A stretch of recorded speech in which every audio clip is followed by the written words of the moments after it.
Hello, আয় হন আমার অ্যাকাউন্টে 500 কোটি টাকা ঢালা হনি। হ্যাঁ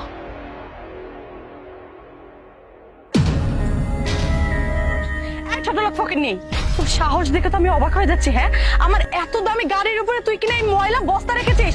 শোন, ভালো ভালো বলছি, তাড়াতাড়ি বস্তা নামা। এই সেমরি, তুই কি আমারও কইতেছিস এই কথা যে আমি গরিব ফকিরনি? হ্যাঁ, আর তুই তুই কি? হ্যাঁ, আর তোর এই গাড়িতে যে বস্তাটা রাখছে এতে কি তোর গাড়ি ক্ষয়ে যেতেছে? কি এমন দাম এই গাড়ির? হ্যাঁ, এই গাড়ির দাম কত? আমি তোকে বলতে যাবো কেন এই গাড়ির দাম কত? আর এই গাড়ির দাম শুনে না তোর পায়ের তলের মাটি সরে যাবে, বুঝতে পেরেছিস?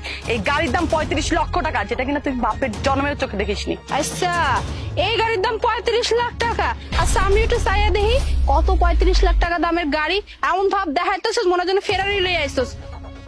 ওরে বাবা, এটা একটা কালা প্লাস্টিক লয়ে ঘুরোস, আবার কইতেছিস যে এটা 35 লাখ টাকার গাড়ি। এই 35 লাখ টাকা দামের গাড়ি এইটা হয়? আর তুই যে আমার এমন করে কথা কইতেছিস, তুই কি জানোস আমার সম্পর্কে? হ্যাঁ, আমার কি